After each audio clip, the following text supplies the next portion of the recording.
என்று அல்லாஹ் குர்ஆன்ல சொல்றான்.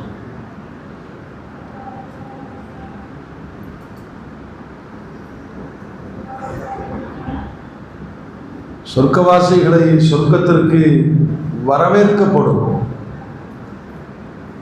அதை பற்றி அல்லாஹ்வுடைய ரசூல் விவரிக்கும் போது மறுமையினுடைய விசாரணைகள் எல்லாம் முடிஞ்சு சொர்க்கத்தை வெளியிலிருந்து பார்க்கிற மக்கள் உள்ள போகணும் துடிப்பாங்க. எப்படியாச்சும் தொடங்கலை. அப்போ உலுல் அஸ்ம் அப்படின்னு சொல்லக்கூடிய மிக முக்கியமான நபிமார்கள் நூஹ் அலைஹிஸ்ஸலாம், மூசா அலைஹிஸ்ஸலாம், ஈசா அலைஹிஸ்ஸலாம், இது மாதிரி நபிமார்கள்ட்ட வந்து நிற்பாங்க. நீங்கள் கொஞ்சம் உதவலாமே, நீங்கள் தானே இறை தூதர்கள், எங்களுக்கெல்லாம் இந்த பவர் இல்லைன்னா. சொர்க்கத்தை திறந்து வைக்கக்கூடியவர் யார் அப்படின்னா கண்மணி நாயகம் அவங்களுக்கு தான் அல்லாஹ் அந்த அதிகாரத்தை கொடுத்துருக்காங்க. மறுமையினுடைய தொடக்கம், நான் கபரில் இருந்து எழுவேன். முதல்ல என் கபரு பிளந்து நான் வெளியே வருவேன். எனக்கு பிறகு சித்திக் நாயகம். மறுமை தொடங்கிவிடும். நான் தான் சொர்க்கத்தை திறப்பேன். சாபாக்கள் கேட்பாங்க, நீங்க நபிமார்கள்லாம் எங்கேயோ இருப்பீங்க. ஆமா, பல படித்தரங்கள் இருக்கிறது அப்படின்னு சொர்க்கத்தை பற்றி நிறைய விவரித்து வருகிற கண்மணி நாயகம் ஸல்லல்லாஹு அலைஹி வஸல்லம், அப்புறம் திறந்துருச்சுன்னா சொர்க்கம் மூடப்படாது. ஜன்னாத்து ஆதுனை முஃபத்தஹத்தல் லஹுமுல் அப்வாப், சொர்க்கத்தினுடைய வாசல்கள் திறந்து வைக்கப்பட்டு இருக்கும் அப்படிவாங்க. சில அதிசயங்கள் நமக்கு நிகழ்வதை பெருமானார் சொல்றாங்க. ஒன்னாவது, மறுமை நாளில் எல்லாருமே ஆதம் அலைஹிஸ்ஸலாத்தை போல மாறியிருக்கும். எல்லாருமே எவ்வளோ 60 அடி. இப்போ இங்கே தானே பிரச்சனை.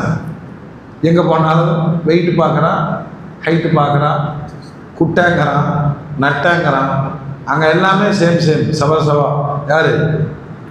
ஆதம் அலைஹிஸ்ஸலாத்தை மாதிரி சொல்லுங்க. இது குர்ஆன் சவாலோட சொல்லுது. உன்னை எப்படி படைச்சேனோ அப்படியே அதே மாதிரி கொண்டு வருவேன். உன்னை அப்படிங்கிறதுனுடைய மூலம் நாம இல்லை. யாரு? ஆதம் அலைஹிஸ்ஸலாம். அவர் தான் ஒரிஜினல், நாமெல்லாம் டூப்ளிகேட், ஜெராக்ஸ்.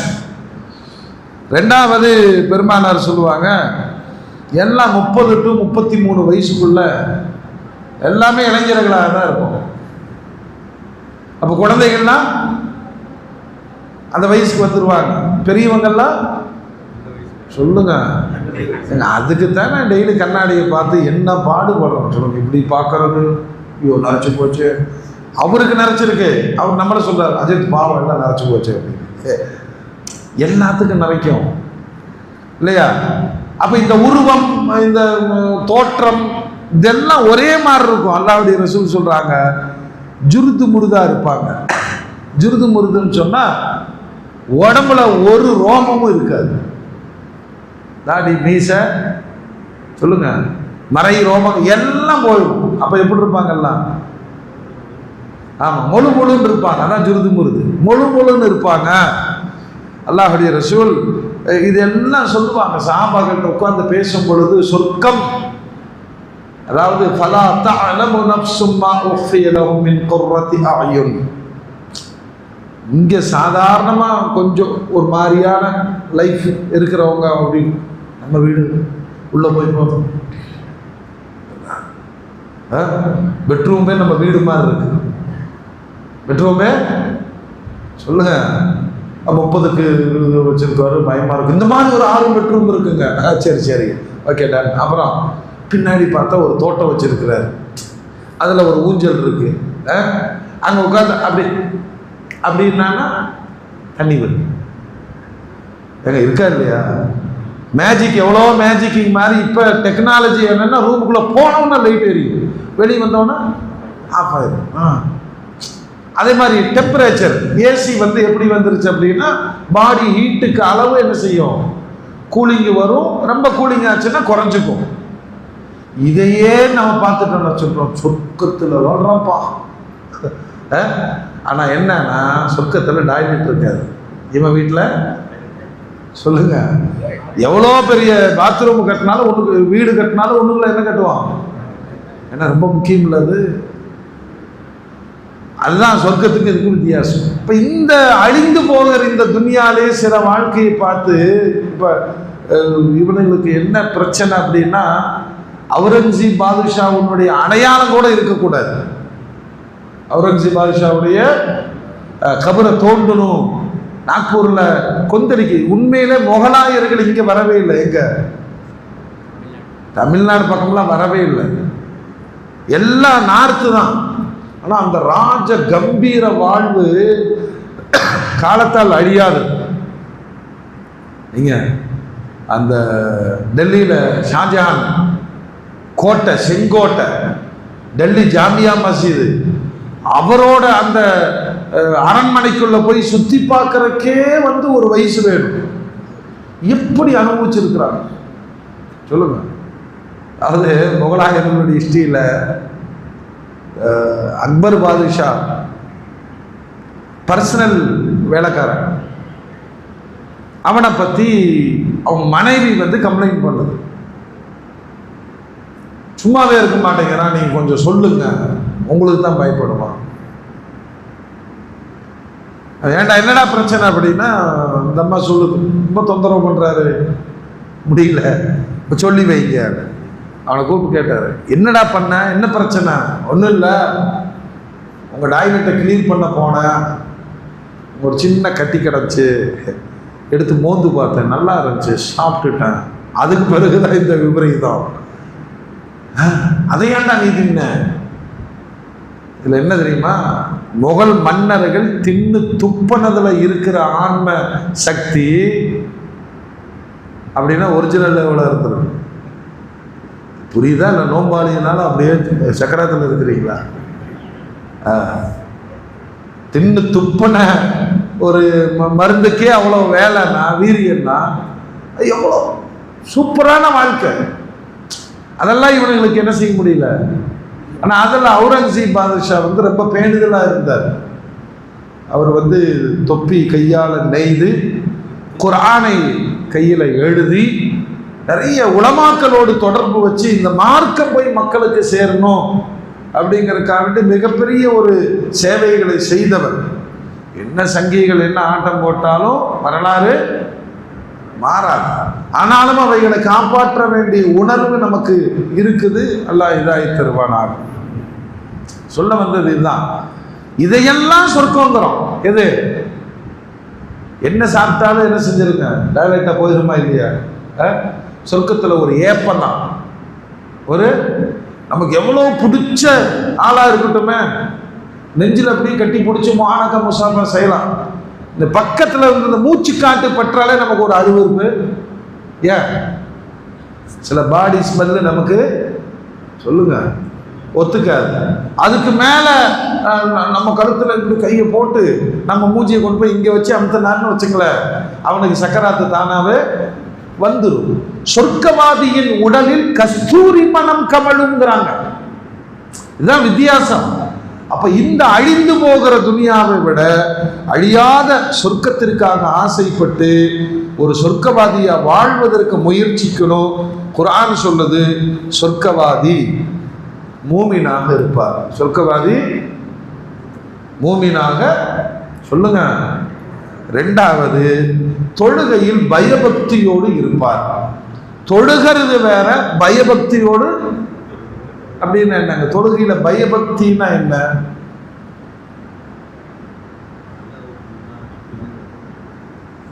மானசீகமா, பாடி லாங்குவேஜ் கிடையாது. பயபக்தியான சில பேர் இந்த தொழுகை என்னமோ இப்படி பிடிப்பாங்க, பிடிச்சிட்டேங்கிற மாதிரி. அந்த மாதிரி எல்லாம் பாடி லாங்குவேஜ் எல்லாம் ஒன்றும் கிடையாது. அந்த கான்சென்ட்ரேஷன், நான் தொழுகைக்கு தான் வந்திருக்கிறேன், நான் தொழுகு தான் போறேன். இது யாருக்காக வேண்டிய என்னுடைய நான் அடிமை அது வரைக்கும் வெளியில் என்னென்னமோ பேசிட்டு இருந்தோம். தொழுதுட்டு ஒன்றை வச்சுக்கிறேன் பாரு. ஆனால் இங்கே வந்தவன அந்த உணர்வுகள்லாம் மாறுது. அல்லாஹ் ரப்பே ஏங்க பெருமானார் பயிற்றுவித்த மிகப்பெரிய பயிற்சி எது? ஒவ்வொரு தொழுகைக்கு பிறகும் நம்முடைய எண்ணங்கள் மாறும், உணர்வுகள். நீங்க பயங்கர டென்ஷனா வந்து தொழுது பாருங்களேன், சாந்தமாக என்ன செய்வீங்க? இருந்தாலும் நம்ம பேசிடக்கூடாது, ஏன்னா தொழுகையில் வர்றது முக்கால்வாசி அதுதானே. வந்து தக்பீர் கட்டி ஒரு ஓதறாருன்னு பார்த்தா தொழுது வந்து ஒன்று வெட்டு மாட்டி கொண்டு போட்டா அங்கே நடந்ததெல்லாம் எங்கே இருக்கும் சொல்லுங்க?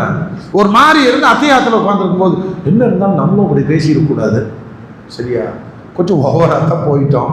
போனவனை சலாம் சொல்லி அவனை கூல் பண்ணி, காசு வராதப்பா உள்ள வரும்போது டெரரா வந்தவன் திரும்பி போகும்போது சலாம் சொல்லி காம்ப்ரமைஸை மாறுறானா இல்லையா? சொல்லுங்க. தொழுகை நம்மளை பண்படுத்திட்டே இருக்கும்.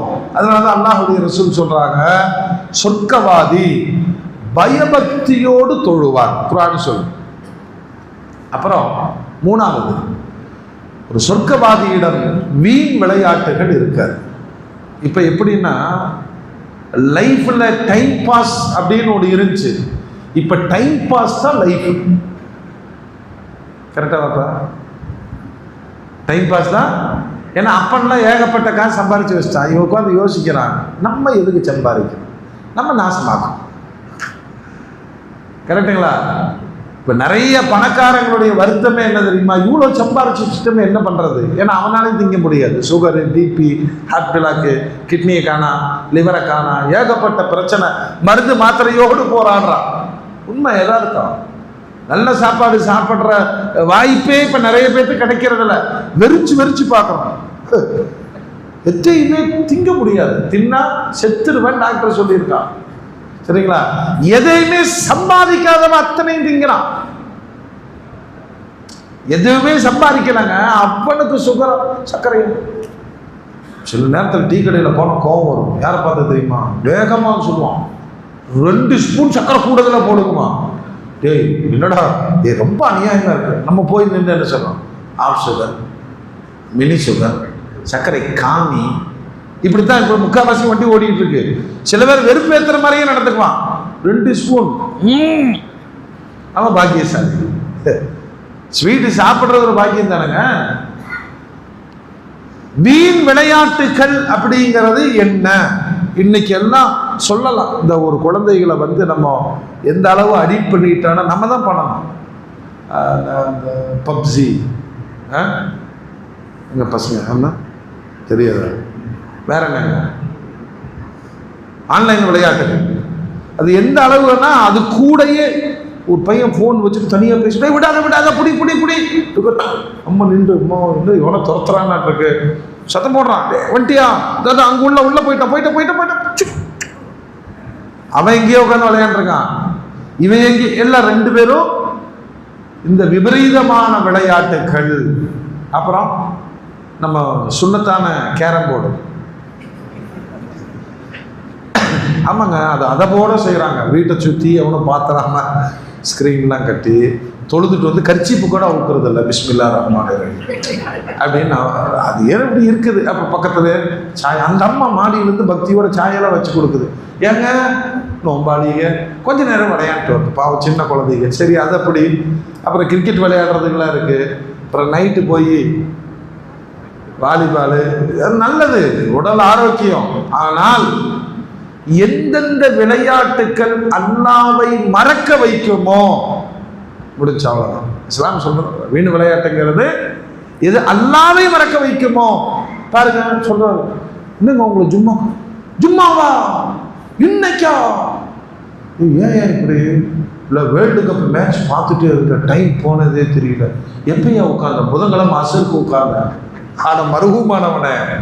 சில பேர் அப்படி இருக்கா இல்லைங்களா? என்ன நடக்குதுன்னே தெரியாது. வேர்ல்டு கப் மேட்ச்னா என்ன, இவன் லீவு போட்டுருவான், கம்பெனிக்கு லீவு போட்டுருவான், நண்பர்களுக்கெல்லாம் ஃபோன் பண்ணி என்ன 2 நாளும் யாரும் டிஸ்டர்ப் பண்ணாதீங்க, நான் ஹஜ்ஜுக்கு போகிறேன் அப்படிங்கிற மாதிரி எல்லாம் போட்டு டிவி போட்டு உட்காந்துக்குவோம், ஸ்நாக்ஸ் எல்லாம் ரெடியாக. ஏன்னா இவனே ஜெயிக்கிற மாதிரி ஒரு ஃபீலிங். கரெக்டா சொல்லுங்க? அல்லாவை மறக்க வைக்கிற அத்துணை விளையாட்டுகளும் வீண் விளையாட்டுகள்.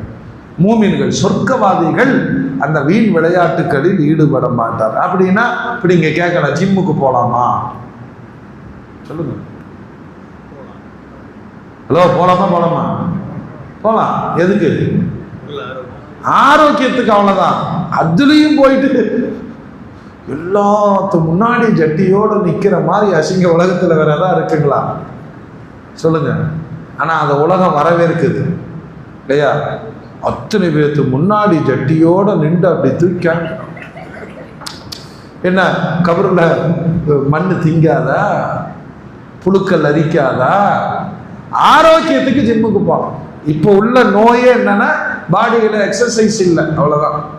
பழைய வாழ்க்கை முறை ஒருத்தர் மார்க்கெட்டுக்கு போனா போதுங்க, மூட்டை தூக்குறவரு 6 பேக்ஸ் அவரு வச்சிருப்பாரு. இந்த கைவண்டி இழுக்கிறாங்கல்ல, அவங்க வயிற்ற பார்த்தீங்கன்னா 6 பேக்ஸ் அதான மடிப்பா இருக்கும். அவங்க கஷ்டத்துல வறுமையில அந்த கைவண்டி இழுப்பாங்க, மூட்டை தூக்குவாங்க, விட்டாங்க சும்மா ஸ்டீல் மாதிரி இருக்கும்.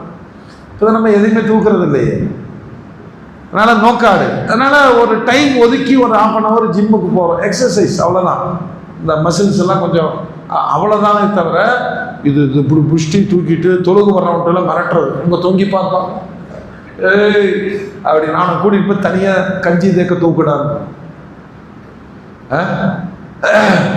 அப்போ உடல் வலிமைக்காக இதெல்லாம் வீண் விளையாட்டு கிடையாது. அதே மாதிரி சில இமாமுகள் சொல்றாங்க, அரசு பதவி வகிக்கக்கூடியவங்க சாணக்கியத்தனமான அறிவு உருவாகிறதுக்கு செஸ் விளையாடலாம். செஸ்ஸே என்னங்க, ஒரு ஒரு நாடை பிடிக்கிறது, போர் தந்திரம், இதுக்கான ஒரு மாடல், அவ்வளவுதான். அப்போ ஒரு 2 அவங்க விளையாடணும். ஒரிஜினலா ராஜாக்களும் இளவரசர்களும் மந்திரிகளும் உட்கார்ந்து வரும்போது எதிரி நாட்டுக்காரன் வர்றான், அவன் நம்ம இப்படி வந்துட்டானா இப்படி தூக்கு. இந்த பழைய காலத்து பிளான். இப்போ புஷ்னா என்ன செய்யறது, அமெரிக்கா மேலே ராக்கெட் விழுந்துருது. சரி, இருந்தாலும் அறிவு தீட்சண்யத்திற்கான விளையாட்டுக்களை மார்க்கம் அனுமதிக்குது. ஆனாலும் தொழுகை விட்டுட்டு என்ன செய்யக்கூடாது. ஆமா. அப்புறம் வல்லதீனஹும் லிஸகாத்தி ஃபாயிலூன், மூமின்கள் சொர்க்கவாதிகள் என்னன்னா ஜகாத்தை கொடுத்து விடுவார்கள், உரிய ஏழைகளுக்கு கொடுத்து விடுவார்கள். அப்புறம் மூமினுடைய அடுத்த பண்பு வல்லதீன முழு ஃபுரூஜி மஹாஃபிதூன், அல்லாஹ்வுடைய ரசூல் சொல்றாங்க, சொர்க்கத்தை நான் வாங்கி தர்றேன், சொர்க்கத்தை நான் வாங்கி தர்றேன், உன்னுடைய உயிர் உறுப்பை பாதுகாப்பேன்னு நீ கேரண்டி கொடுங்குற. உலகத்துல பெரிய பிரச்சனை இந்த 2 தான். சொல்லுங்க, நரகவாதிகள் எப்படி நரகத்திற்கு போவார்கள்? பெருமானார் சொன்னாங்க, வாயால போவாங்க, இன்னொன்னு உயிர் உறுப்பால் போவார்கள். அப்ப அல்லாஹ்வுடைய ரசூல் சொல்றாங்க, நீ வாயை வச்சுட்டு சும்மா இருப்ப சொல்லு.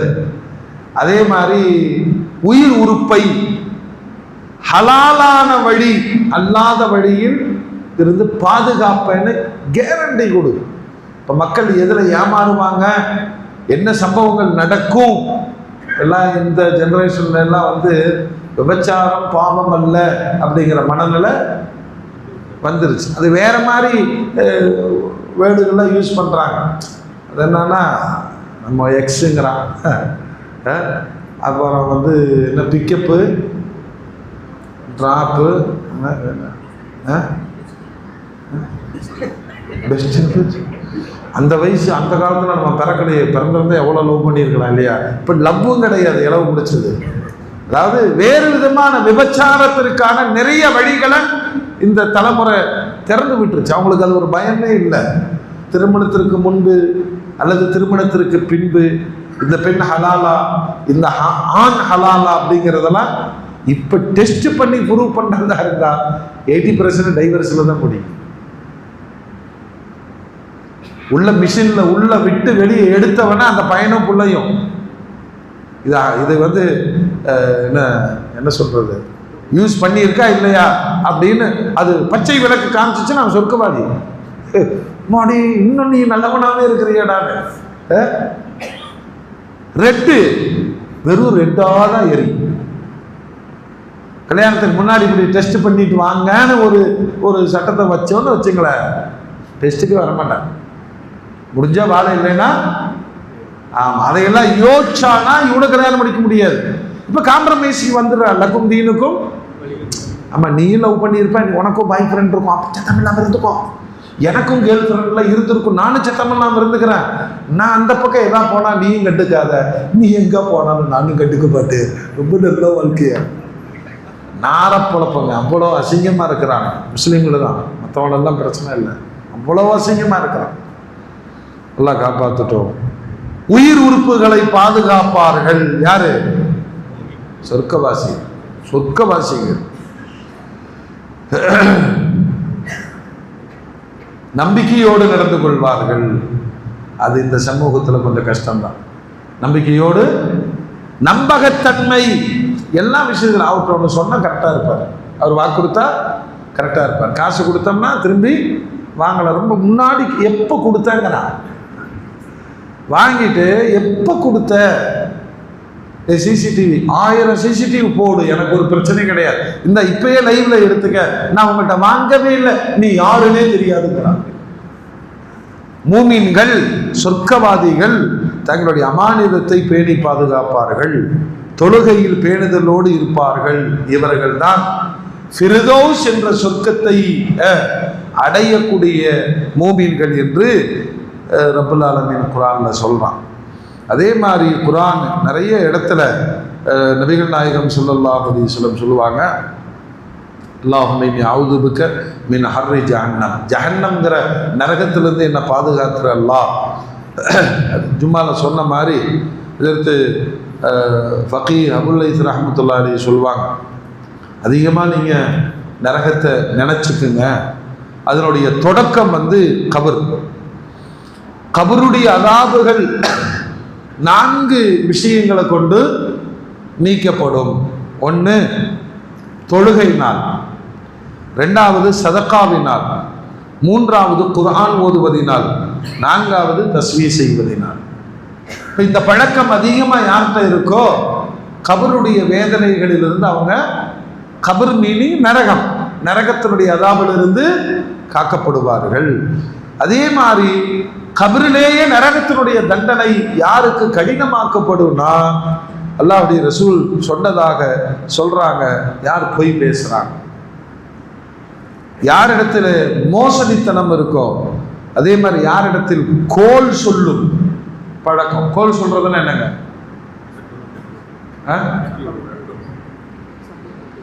போட்டு கொடுக்கிறது.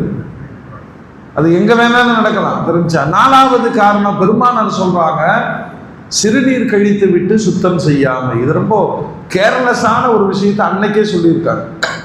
மக்கள் பெரும்பாலும் கவனிக்காத ஒரு பாவ செயல் சிறுநீர் கழித்து விட்டு, சொல்லுங்க. ஆமா, அப்படின்னா என்ன? அப்படின்னா பள்ளிக்கு வர்றோம், அந்த செட்டிங் இருக்கு, ஓகே. வீட்லையும் அந்த செட்டிங்ஸ் இருக்கு.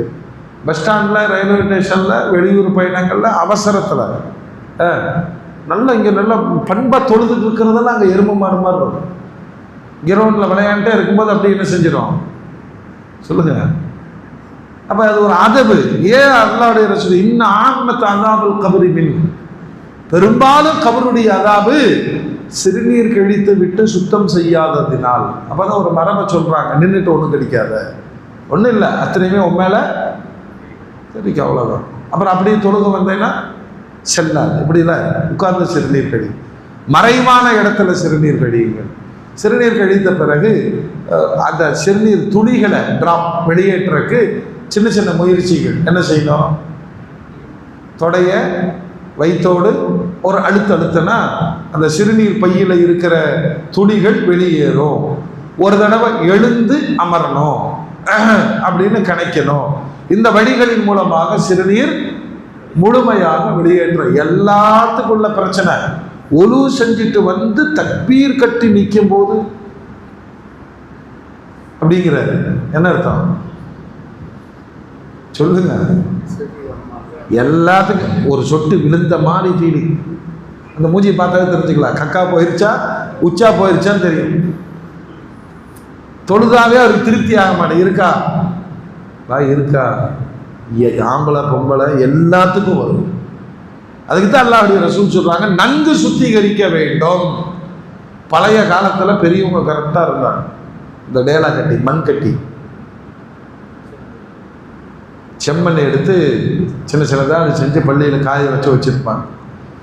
அதை எடுத்து பாத்ரூம் போயிட்டு கொஞ்ச நேரம் டேலாக அவங்க நடக்கலாம் செய்வாங்க. ஏன்னா அவங்கள்ட்ட மார்க்கே இருந்துச்சு, என்ன நடக்கலாம் செய்வாங்க. அப்போ என்னன்னா நல்லா சுத்தமாயிருச்சு அப்படிங்கிறத மனசு சொல்லும். ஓகே, ட்ராப் எல்லாம் வெளியே தண்ணி விட்டு கழுவிட்டு அப்புறம் உது செஞ்சு தொழுதான் மனசுக்கிறாங்க. இப்போ சூப்பர் ஃபாஸ்ட்டில் போகிறோம், சவுண்டு மட்டும் கேட்குது, சட சட சட சட சட, யாருக்கு ஊற்றுனான்னு தெரியல. அப்படியே வரா உதச்சேரா தக்பீர் கட்டிட்டு அப்படிங்கிறான், விழுந்திருக்குமோ. இப்போ வேணாம், இப்போ டேலா கட்டிலாம் செஞ்சு வைக்க முடியுமா? மறந்து போச்சு. செஞ்சு வச்சா பசங்க நோம்பு திறக்கிறதுக்கு வடை நினச்சது எடுத்துகிட்டு போயிடுவாங்க. டேலா கட்டி பழக்கம் இல்லை. வேணா டிஷ்யூ வச்சுக்கலாம்.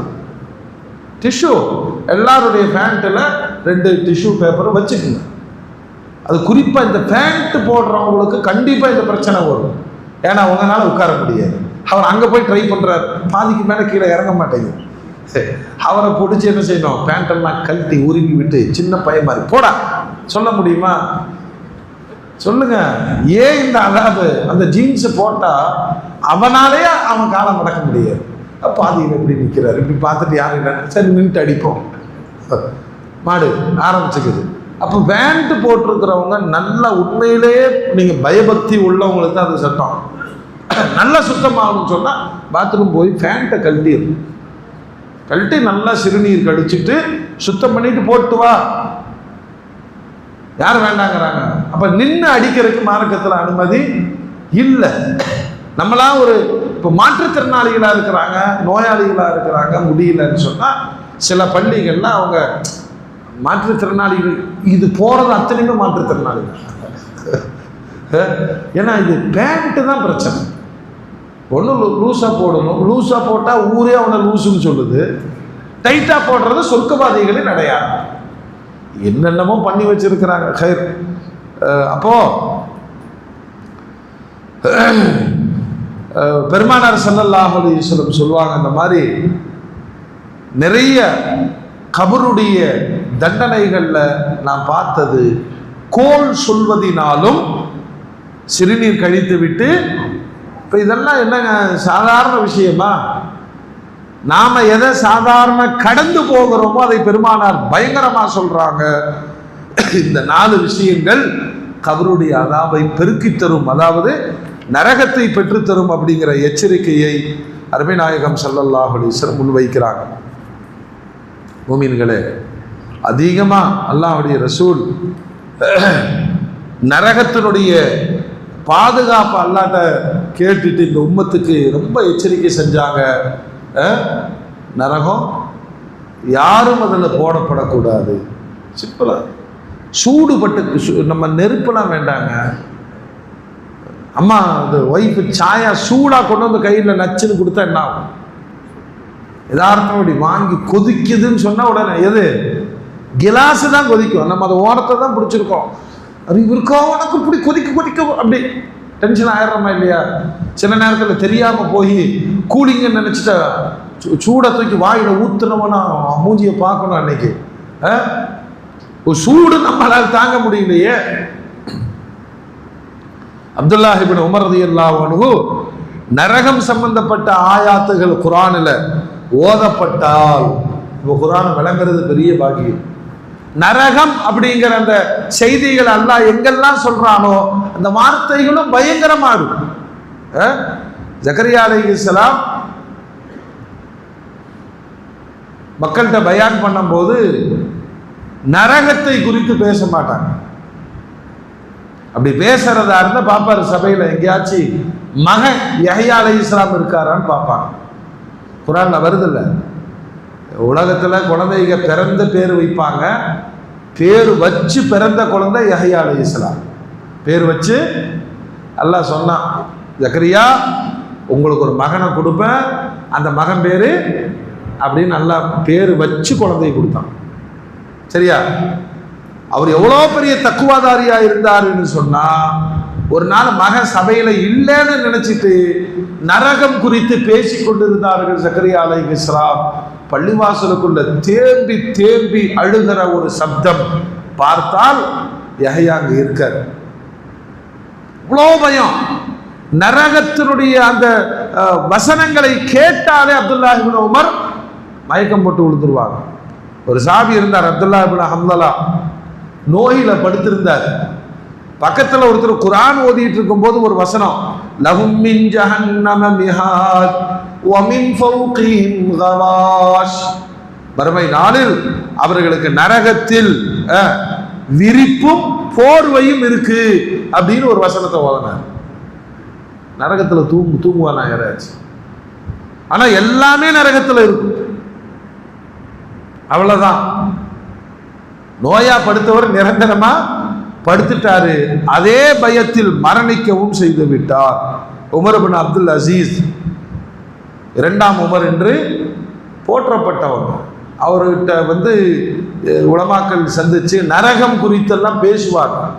இப்போ ஒருத்தர் நரகம் குறித்து பேசும்போது குர்ஆனுடைய வசனம் ஓதி காமிச்சாங்க. இதா ஒரு மின்ஹா மகானம் ضيقا முகர்ரனீன தஅவு ஹுனாலிக சுபூரா. நரகத்திலேயும் நெருக்கடியான இடத்துல விடப்படுவாங்க. சில ஜெயில் சித்திரவதையெல்லாம் கேள்விப்பட்டிருப்பீங்க. நம்ம ருக்கு இருக்கு, நம்ம ருக்கு டைப்லயே ரூம் இருக்கும். எதுல? ஜெயில. அப்படி உள்ள தள்ளி நிறுத்திடுவான். என்ன ஆகும் சொல்லுங்க? என்ன நம்ம 3 சுபானல்லா இல்ல 4 சுபானல்லா ஆயிடுச்சுனாவே அஜித் எந்திரிப்பாரா இல்லை மயக்கம் போட்டு வந்துருவாரான்னு பார்ப்பான். லைட்டா நமக்கு அதுக்கு மேல வண்டி நிக்காது. ஒரு நாளைக்கு ருக்குல விட்டுட்டு வேடிக்கை பார்க்கணும் என்ன நடக்குது. 3, 4, 5 ஒவ்வொரு தலையா மெதுவா இமாம் மறந்துட்டாராம். இன்னொரு ஆளு எதுக்கு இந்த வம்பு, சுப்ஹானல்லாஹ் எந்திரியான்னு அர்த்தம். சொல்லுங்க, வந்துருமா இல்லையா? சரி, சஜிதால போய் ஒரு தக்குவால இமாம் ஒற்றப்படைய 3, 5, 7, 9 ஒரு வாட்டுக்கு சுப்ஹானல்லாஹ் பக்கத்துல யோ மோதினா கியா தேக்கு ஹை கியா தேக்கு மௌலானா கியா ஹோ கே தேக்கு சொல்லுங்க. பழக்கம் இல்லை. கொடூரமான நரகத்தினுடைய வேதனைகளில் ஒன்று நெருக்கடியான இடம். உடனே ஒரு அழுகிறாரு, அல்லாஹ் என்ன ஒரு நெருக்கடியான இடத்துல கொண்டு போய் நிறுத்திட்டானா, நான் எப்படி தப்பிப்பேன்? இவங்க ஃபீல் பண்றாங்க நரகம் குறித்து பயம். அதே மாதிரி ஒரு தடவை மீகாயில் அலைஹிஸ்ஸலாம் வர்றாங்க. மிக முக்கியமான மலக்குமார்கள் பேர் சொல்லுங்க. ஜிப்ராயில், இஸ்ராயில், இந்த பக்கம் சொல்லுங்க. மீகாயில், அப்புறம் அவங்களே தான் சுத்தி வர்றாங்க. முன்கர் நக்கீர் கபர்ல இங்க பக்கத்துல. நமக்கு காசு சம்பாரிச்சோமா, பஜ்ஜி வாங்கி தின்னம்மா, செத்து போனோமா, இதெல்லாம் யாருக்குங்கிற மாதிரி தான் இருக்கிறீங்க. கிராமன் காத்திபீன், அவங்க பேரு தான் ரகீப் அத்தீத், கண்காணிப்பாளர். சொர்க்கத்தினுடைய அதிபதி ரிதுவான், நரகத்தினுடைய கேட் கீப்பர் சத்தமா சொல்லுங்க மாலிக். இப்படி 10 முக்கியமான மலக்குமார்கள்ல மீகாயில் இவர் தான் இந்த டிபார்ட்மெண்ட். காற்று, நீர், நெருப்பு, விவசாயம், இந்த டிபார்ட்மெண்ட். இவர்கிட்ட ரசூல்ல கேட்குறாங்க, ஏன் சிரிக்கவே மாட்டேங்கிறீங்க? ஏன் எப்பயும் உம்முனு காய்ச்சிருக்கீங்களா? மீகாயில் அலைஹிஸ்ஸலாம் சொன்னாங்க, சிரிச்சுட்டு தான் இருந்தேன். என்று நரகத்தை நான் பார்த்தேனோ மொத்த சிரிப்பு தானா போயிருச்சு. அவ்வளோதான். இப்போ அல்லாஹ்வுடைய ரசூல் ஹதீஸ் சொல்லுது, அன்னையிலிருந்து பெருமானார் சிரிப்பதை விட்டு விட்டார்கள், புன்முறுவலுக்கு மாறிவிட்டார்கள். புன்முறுவல்னா என்னங்க? புன்முறுவல்னா என்னங்க? ஸ்மைல். Correct, smile. கொக்க சிரிப்புனா இப்போ அது ஒரு ஃபேஷன், சும்மனாச்சுக்கு சிரிச்சுட்டே இருக்கிறது. அது அல்லாஹ் குர்ஆன் சொல்லுது, ஏன் நீங்கள் அதிகமாக சிரிக்காதீங்க, குறைவாக சிரியுங்கள், அதிகமாக அழுங்கள். அப்போ அல்லாஹ்வுடைய ரசூல் சொல்றாங்க, நான் பார்த்த அளவு நீங்கள் பார்த்திருந்தால், ஏன்னா நான் மேராஜில் போய் பார்த்துட்டு வந்துட்டேன், நான் பார்த்த அளவு நீங்கள் பார்த்துருந்தீங்கன்னா நீங்கள் குறைவாக சிரிப்பீர்கள், அதிகமாக அழுவீர்கள். இப்படியெல்லாம் சொல்லிவிட்டு நரகத்திலிருந்து நிறைய பாதுகாப்பு. ஏன்னா இப்போ இன்னைக்கு மகரிபிலிருந்து நம்ம அந்த அந்த ஆத்மார்த்தமான எண்ணத்தோடு சொர்க்கவாதியினுடைய பண்பை உருவாக்கணும். நரகவாதியினுடைய பழக்க வழக்கங்கள் இருந்தால் அதிலிருந்து வெளியே வரணும். அதே மாதிரி எந்த வழியிலெல்லாம் சொர்க்கம் கிடைக்குமோ அதற்கான முயற்சிகளை மேற்கொள்ளணும். பெருமானார் ஸல்லல்லாஹு அலைஹி வஸல்லம் சொன்னாங்க, சில கண்களை நரகம் தீண்டாது, நரக நெருப்பு தீண்டாது. பாருங்க, ஏதாவது ஒரு சின்ன முயற்சி. ஐனுன் நவரத் ஃபீ கிதாபில்லாஹ், குர்ஆனை பார்த்த கண்கள். குர்ஆனை கண்ணை தீண்டாதுன்னா கண்ணை மட்டும் நெருப்பு வந்து பாம்பு கொத்துமா? சொல்லுங்க, அவரையே தீண்டாதுன்னு அர்த்தம். இப்போ குர்ஆனை ஓதுகிற மனிதர்களை சொர்க்கம் விரும்பும், நரகம் தீண்டாது. இரண்டாவது, ஐனுன் தமாத் மின் ஹஷியத்தில்லாஹ், எந்த கண்ணீர், இது என்னைக்காவது ஒரு நாளைக்கு நம்ம எல்லாத்துக்குமே தோணும், இப்படி இருக்கிறோமே எல்லாம் கேட்பானே, எப்பயாவது தோணும், கண்டிப்பா தோணும். அந்த பயத்தில் வடியக்கூடிய கண்ணீர். சில நேரத்தில் ஏன் அழுகிற நமக்கு தெரியாது, சில சென்டிமெண்ட்ல வந்துடும். பிள்ளைய கட்டி கொடுக்குறோம், கல்யாண மண்டபத்தில் அவர் மச்சான் ஹஜ்ஜுக்கு போறாரு, சில அந்த நெகிழ்ச்சியான சில சம்பவங்கள் வந்து தானா கண்ணீரை, ஆம்பளை அதை அப்படி அழுகாத மாதிரி அப்படி கண்ட்ரோல் பண்ணிக்கும், பொம்பளை பார்த்த உடனே அழுதுரும். இதெல்லாம் கண்ணீர்களின் கதைகள். ஆனால் என்னைக்காவது ஒரு நாள் கண்டிப்பாக நம்மளை பற்றி நம்ம யோசிப்போம், யோசிக்காமலாம் இருக்க மாட்டோம். படுத்திருக்கும் போதெல்லாம் யோசிப்போம், ஓ பாவம் செஞ்சுருக்கோம், ரொம்ப முன்னாடி நான் எப்படி நிற்பேன், வரும் மூமினுக்கு அது வரும். அல்லாஹ்வுடைய பயத்தினால் இந்த கண்ணீரில் கண்கள் கண்ணீரை வெளிப்படுத்தி விட்டால் போதும், அது நரக நெருப்பு தீண்டாது. நீங்க யோசிங்க, சுருமா போட்டு அழுதுருப்போம், அது எதுக்கு? கண்ணு எரிச்சல்ல தானா இருக்கும். கிச்சனுக்குள்ள போனவொன்னு அழுதுருப்போம், அது எதனால? வெங்காயத்தினால. தெரிஞ்சா இப்படி ஏதாவது இல்லை, அல்லாஹ்வுடைய பயத்தினால் அது கண்டிப்பா வரும். எங்கேயாவது நீங்க படுத்திருக்கும் போதோ, தனியா உட்கார்ந்து இருக்கும் போதோ, இப்படி எல்லாம் இருக்கிறேனே அல்லாஹ் அப்படின்னு நினைச்சு உனக்கு அல்லாஹ்வுடைய அச்சத்தினால் அழுகை வந்து விட்டால் நரகம் தீண்டாது. மூணாவது சொன்னாங்க, அல்லாஹ் அக்பர், மிகப்பெரிய விஷயம், ஹராம கண்டவனை கண்ணை மூடிக்கொள்றோம். ஹராம கண்டவனை கண்ணை மூடி, அது ஒரு சின்ன முயற்சி தான். எந்த ஹராமான செய்யணும், கண்ணை மூடிக்கொள்ளுகிறான். ஒரு பெண்ணா இருக்கட்டும், மதுபானமா இருக்கட்டும், தீய காட்சிகளா இருக்கட்டும். நேற்று ஒரு சமூகம் ரொம்ப நான் பார்த்தோம், அப்படியேப்பா ஆச்சரியமா இருக்குதுப்பா. இப்போ வந்து ஹாப்பி கோவை டே அப்படின்னு ஒரு அங்கங்கே ஸ்ட்ரீட், கோவை ஸ்ட்ரீட்டு நடத்துகிறாங்க. அதில் பார்த்தீங்கன்னு சொன்னால் வந்து என்ன பண்ண போகிறாங்க, கோவை ஸ்ட்ரீட்டுன்னா என்ன அப்படின்னா தெருவில் நின்று ஆடுறாங்க, கண்ட மாதிரி பாட்டை போட்டு. அது ஒரு அரசியல்வாதி சொல்கிறாரு, இது மோசமான கலாச்சாரம், சென்னை போன்ற பெருநகரங்களில் இருந்தது, இப்போ கோவையினுடைய கலாச்சாரத்திலும் இல்லாத மாதிரியும். ஆமாம், உள்ளுக்குள்ளே இருந்தது இப்போ பப்ளிக்கில் கொண்டு, அதாவது வெறியை எப்படி தீக்கணுமோ ரோட்டில் நின்று தான் தீக்கிறாங்க. கட்டுக்கடுங்காத ஆட்டம் பாட்டம், ஆண் பெண் கலப்பு, பயங்கரம். இன்னும் இதெல்லாம் இந்த சமூகம் நிறைய பார்க்க வேண்டியது இருக்கும். அப்போ ஹராமானதை விட்டும் எப்பொழுது இந்த பார்வை தாழ்ந்து கொள்கிறதோ அது மூமினுக்கு தானா வந்து, மூமினுக்கு நமக்கெல்லாம் இது தேவையில்லை அப்படின்னு இந்த கண்ணு தாழ்ந்துருத்துன்னு சொன்னா அவனை நரக நெருப்பு தீண்டாது.